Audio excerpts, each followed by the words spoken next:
Hello students, welcome to all of you in this presentation. We will discuss today about recrystallization. Recrystallization એટલે પુનઃસ્ફટિકીકરણ. ત્યાર પછી recrystallization temperature એટલે પુનઃસ્ફટિકીકરણ તાપમાન. ત્યાર પછી રિક્રિસ્ટલાઇઝેશન તાપમાન ઉપર અસર કરતા પરિબળો અને ફાઇનલી આપણે જોઈશું મિકેનિકલ પ્રોપર્ટીઝ જોઈશું. ઓકે,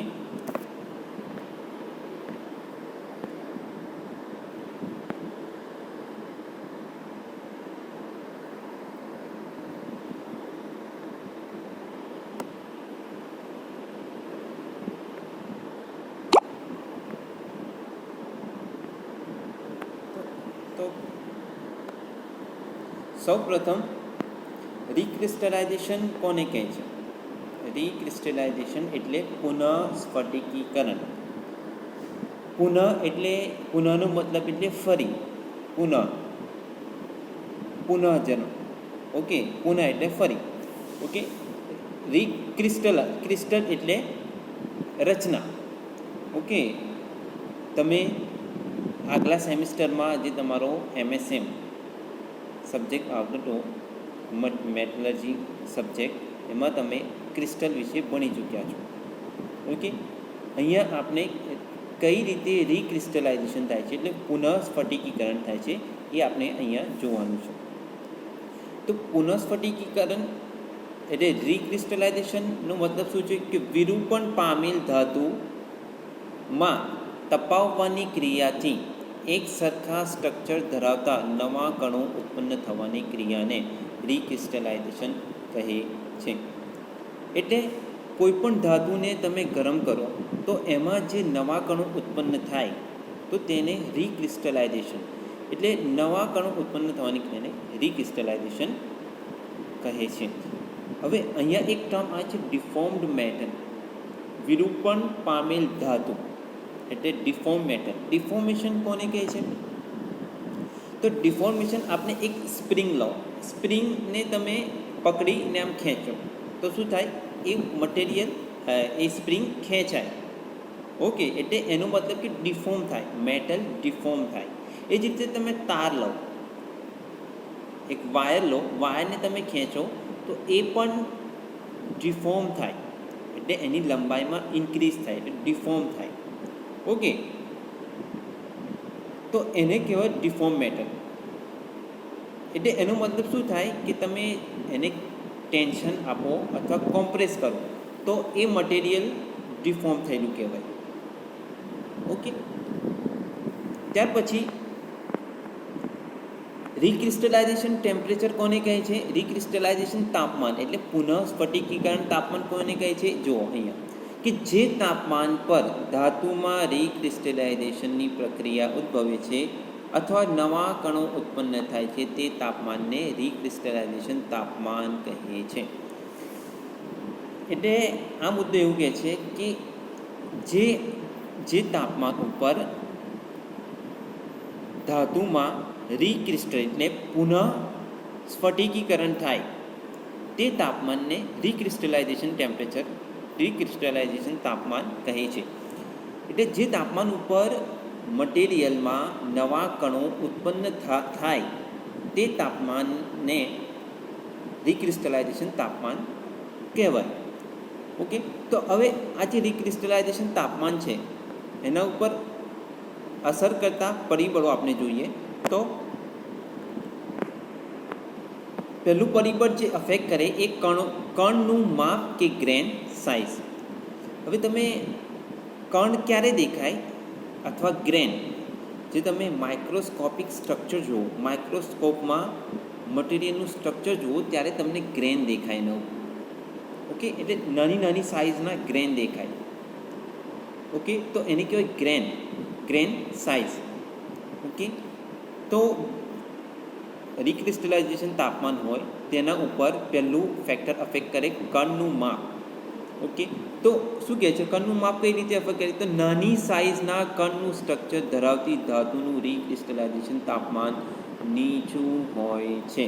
એટલે જો નાના નાના કણો હોય, ગ્રેન્સ હોય, તો એ ધાતુનું રિક્રિસ્ટલાઇઝેશન ટેમ્પરેચર ઓછું હોય અથવા નીચું હોય છે. ઓકે, આગળ શું કહે છે કે મોટી સાઇઝના કણનું સ્ટ્રક્ચર ધરાવતી ધાતુનું રિક્રિસ્ટલાઇઝેશન તાપમાન ઊંચું હોય છે. રાઈટ? તો જે ધાતુમાં જે ગ્રેનની સાઇઝ પ્રમાણમાં મોટી હોય તો તે ધાતુનું રિક્રિસ્ટલાઇઝેશન તાપમાન ઊંચું હોય છે. ત્યાર પછી બીજો મુદ્દો શું કહે છે કે ધાતુમાં વિલીન થયેલા તત્વોની હાજરી. એટલે ધાતુમાં અન્ય તત્વો વિલીન થયેલ હોય તો ધાતુનું રિક્રિસ્ટલાઇઝેશન તાપમાન શુદ્ધ ધાતુના રિક્રિસ્ટલાઇઝેશન તાપમાન કરતાં ઊંચું હોય છે. એનો મતલબ એવો છે કે આપણે એક પ્યોર એલ્યુમિનિયમ લો, ઓકે, અને એક લો તેમાં તત્વો ઉમેરીને, એટલે એલ્યુમિનિયમ અલોય, જેમાં અમુક બીજા ધાતુના તત્વો ઉમેરવામાં આવે તો એને કહેવાય અલોય, એટલે અન્ય તત્વો ઉમેરેલી ધાતુ એને કહેવાય અલોય. માન લો કે એલ્યુમિનિયમમાં આપણે કોપર ઉમેરીએ, ઓકે, અથવા એલ્યુમિનિયમમાં આપણે ઝીંક ઉમેરીએ તો એને કહેવાય તત્વો, અને એક બાજુ લો પ્યોર એલ્યુમિનિયમ. ઓકે, તો આ જે તમે તત્વો ઉમેરો તો એનું તાપમાન જે શુદ્ધ એલ્યુમિનિયમ છે એના કરતાં વધુ હોય છે. ઓકે, ત્યાર પછી ત્રીજો ફેક્ટર અફેક્ટ કરે છે કોલ્ડ વર્કનું પ્રમાણ. તો કોલ્ડ વર્ક હવે આમાં મુખ્ય બે વર્ક હોય છે, એક હોટ વર્કિંગ અને એક હોય છે કોલ્ડ વર્કિંગ. કોલ્ડ વર્કિંગ એટલે ઠંડુ કાર્ય. હવે કોલ્ડ વર્કનું પ્રમાણ, જો ધાતુમાં કોલ્ડ વર્કનું પ્રમાણ વધારે હોય તો રિક્રિસ્ટલાઇઝેશન તાપમાન વધારે નીચું જાય છે. ઓકે, હવે કોલ્ડ વર્ક કોને કહે છે? તો કોલ્ડ વર્ક એટલે આપણે ઉપર આગળ ભણે ને કે રિક્રિસ્ટલાઇઝેશન તાપમાન જે હોય એના કરતાં જો ઓછા તાપમાને ધાતુને ગરમ કરી તેના પર કામ કરવામાં આવે, તેના પર વર્ક કરવામાં આવે તો તેને કોલ્ડ વર્ક થયેલું કહેવાય. ઓકે, અગેન ફરી હું રિપીટ કરું છું કે કોલ્ડ વર્ક કોને કહે છે? તો રિક્રિસ્ટલાઇઝેશન તાપમાન કરતાં નીચા તાપમાને ધાતુને ગરમ કરી તેના પર કાર્ય કરવામાં આવે તો તેને કહેવાય કોલ્ડ વર્ક. કોલ્ડ વર્ક થયેલું કહેવાય કોલ્ડ વર્ક. તો જે આ કોલ્ડ વર્ક ધાતુ હોય તો તેનું રિક્રિસ્ટલાઇઝેશન તાપમાન વધારે નીચું જાય છે. ત્યાર પછી ફાઇનલ મુદ્દો શું કહે છે? ચોથો મુદ્દો શું કહે છે? વિરૂપણ થયેલ ધાતુને ગરમ કરવા માટેનો સમય. જો ધાતુની એનલિંગ પ્રક્રિયાનો સમય વધુ રાખવામાં આવે તો તેનું રિક્રિસ્ટલાઇઝેશન તાપમાન નીચું જાય છે. ઓકે, હવે આ તમે એનલિંગ પ્રોસેસ જે અગાઉનું જે સેમિસ્ટર હતું તેમાં તમે મેટલર્જીમાં એનલિંગ પ્રક્રિયા વિશે તમે ભણી ચૂક્યા છો કે કોઈ પણ ધાતુને તેને ગરમ કરી તેને ફર્નેસમાં જ રાખીને ઠંડુ પાડવામાં આવે તો તેને કહેવાય એનલિંગ. તો જો જે ધાતુની એનલિંગ પ્રક્રિયાનો સમય વધુ રાખવામાં આવે તો તેનું રિક્રિસ્ટલાઇઝેશન તાપમાન નીચું જાય છે. ઓકે, ફાઇનલ મુદ્દો શું છે? તો 5 સુઘટ્ય વિરૂપણનું પ્રમાણ. તો સુઘટ્ય વિરૂપણનું પ્રમાણ વધુ હોય તો ધાતુને તેના રિક્રિસ્ટલાઇઝેશન તાપમાનથી ઉપરના તાપમાન સુધી ગરમ કરી તેના પર હોટ વર્કિંગ કરવામાં આવે છે. સુઘટ્ય વિરૂપણ એટલે પ્લાસ્ટિક ડિફોર્મેશન. ઓકે, એક હોય છે ઇલાસ્ટિક ડિફોર્મેશન અને એક હોય છે પ્લાસ્ટિક ડિફોર્મેશન. તો પ્લાસ્ટિક ડિફોર્મેશન એટલે સુઘટ્ય વિરૂપણ. હવે પ્લાસ્ટિક ડિફોર્મેશન કોને કહેવાય?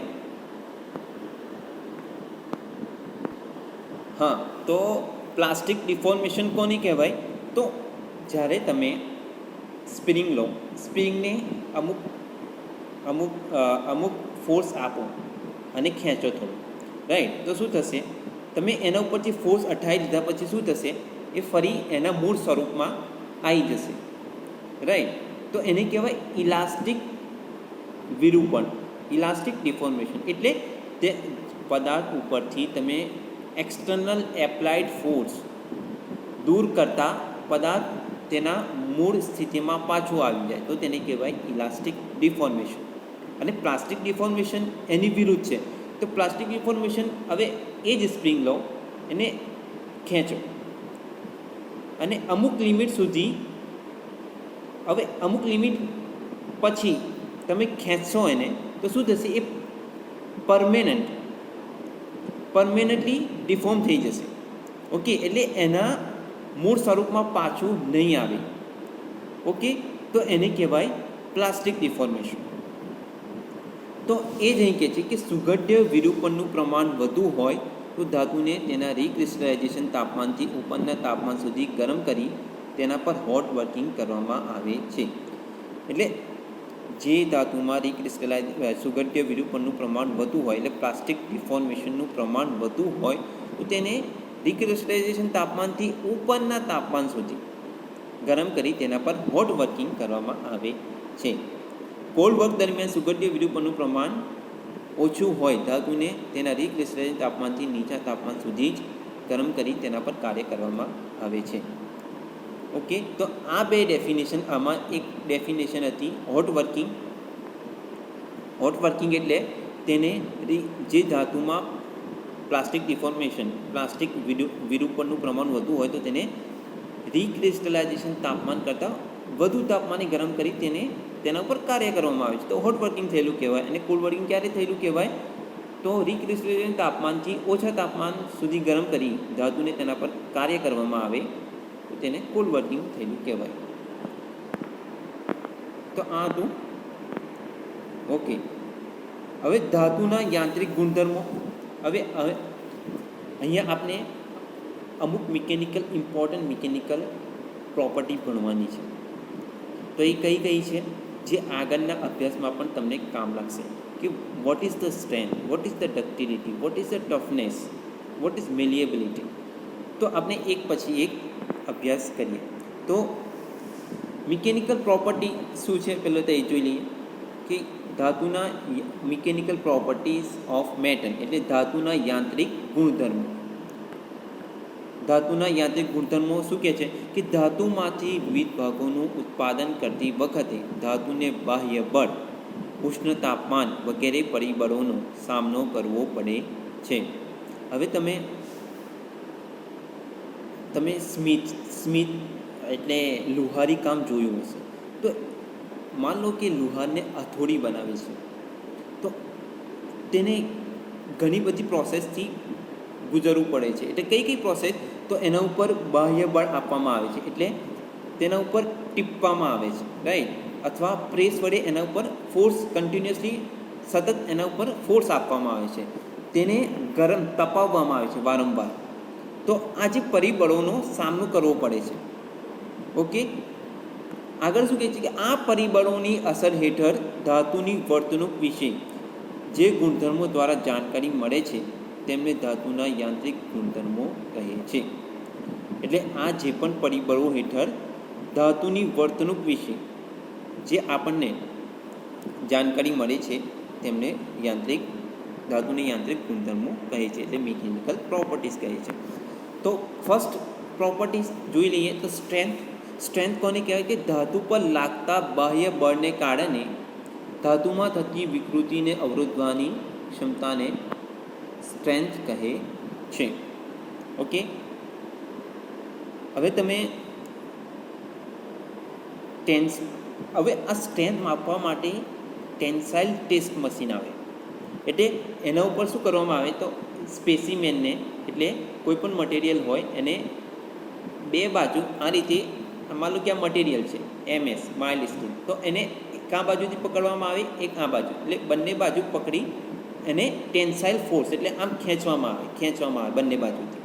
ઓકે, તો એને કહેવાય ટેન્સાઇલ ફોર્સ, ટેન્સાઇલ સ્ટ્રેન્થ.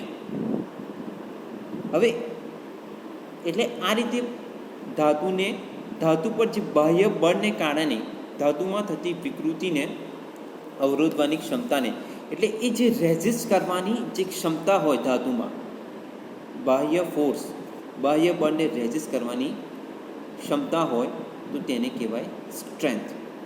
ત્યાર પછી બી છે ડક્ટિલિટી. ડક્ટિલિટી શું કહે છે કે ધાતુ પર તણાવ બળ એટલે ટેન્સાઇલ ફોર્સ આપતા તેનું વિદારણ રપ્ચર થયા વગર તેમાંથી તાર ખેંચી શકવાના અથવા તેનો આકાર બદલી શકવાના અથવા કાયમી ડિફોર્મેશન કરી શકવાના ધાતુના ગુણધર્મને ધાતુની ડક્ટિલિટી કહે છે.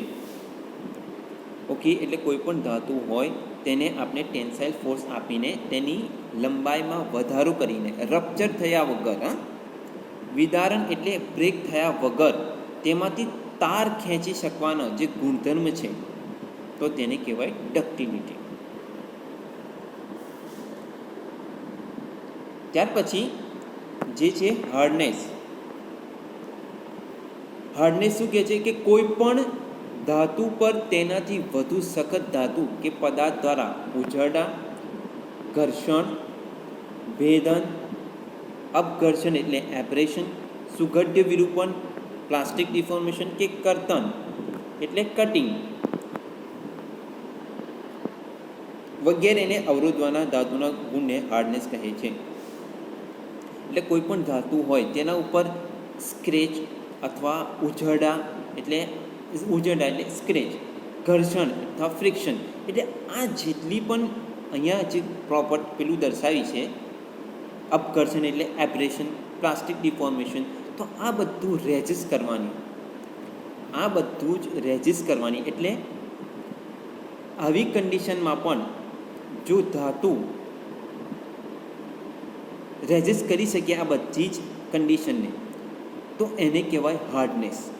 એટલે ધાતુ ઉપર જો ઘર્ષણ લાગતું હોય અથવા એબ્રેશન લાગતું હોય અથવા અપઘર્ષણ થતું હોય અથવા પ્લાસ્ટિક ડિફોર્મેશન, તો આ બધું જ રેઝિસ્ટ કરવાની જે ગુણધર્મ હોય તો તેને કહેવાય હાર્ડનેસ.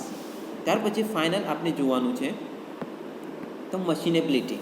મશીનેબિલિટી કોને કહે છે તો ધાતુ પર મશીનિંગ પ્રક્રિયા કરવા માટેની પ્રાપ્ય પરિસ્થિતિ તથા પરિબળો સાથે ધાતુની મશીનિંગ પ્રક્રિયા કેટલી સરળ અથવા મુશ્કેલ છે તેવા ગુણધર્મને મશીનેબિલિટી કહે છે. એટલે કોઈ પણ માન લો કે માઇલ્ડ સ્ટીલ છે તો એનું આપણે મશીનિંગ કરવાનું છે, તો આ જે મશીનિંગ કરવાનું છે એનું કેટલું સહેલાઈથી આપણે મશીનિંગ કરી શકીએ. ઓકે, આપણી જેટલી પણ અવેલેબલ જે રિસોર્સિસ છે એનો ઉપયોગ કરીને કેટલું આસાનીથી આપણે તેનું મશીનિંગ કરી શકીએ, એટલે ટર્નિંગ કરી શકીએ, ફેસિંગ કરી શકીએ, ડ્રિલિંગ કરી શકીએ. તો આ જે પ્રોસેસ છે એને કહેવાય મશીનિંગ. તો કેટલું આસાનીથી આપણે તેના પર મશીનિંગ કરી શકીએ છીએ તો તેને કહેવાય મશીનેબિલિટી. ધાતુની મશીનેબિલિટી કહે છે. ઓકે, તો નીચે શું કહે છે કે ધાતુની મશીનેબિલિટી માપવા માટે ટૂલ લાઈફ, ટૂલ ઘસારો એટલે ટૂલ વિયર, કર્તન બળ એટલે કટિંગ ફોર્સ, સપાટી એટલે સરફેસ ફિનિશ વગેરે જુદા જુદા ધોરણો ગણતરીમાં લેવામાં આવે છે. એટલે ફર્સ્ટ ઓફ ઓલ કોઈ માઇલ્ડ સ્ટીલનો રોડ લો. ઓકે, તો એ માઇલ્ડ સ્ટીલના રોડના ઉપર ટર્નિંગ કરવા માટે ટૂલની લાઈફ કેટલી રહે છે, ઓકે, કેટલું ટૂલમાં ઘસારો થાય છે, કેટલા કટિંગ ફોર્સ, કેટલા ઓછા કટિંગ ફોર્સ છે આપણે ગુડ સરફેસ ફિનિશ મેળવી, સારું સરફેસ મેળવી શકીએ છીએ. તો આ બધા જ પેરામીટર કન્સિડર કરીને મશીનેબિલિટી નક્કી કરવામાં આવે છે. તો આઈ હોપ બધાને આ સેશનમાં સમજ પડી હશે અને આ તમને હેલ્પફુલ પણ થયો હશે.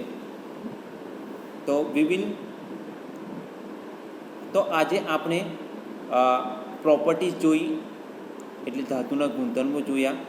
ત્યાર પછી પુનઃસ્ફટિકીકરણ જોયું કે રિક્રિસ્ટલાઇઝેશન કોને કહે છે, અને તેના ઉપર અસર કરતા પરિબળો જોયા કે કયા કયા પરિબળો અસર કરે છે. તો અહીંયા આપણે કન્ક્લુડ કરીએ છીએ. We will meet in next session. Thank you. For your attention.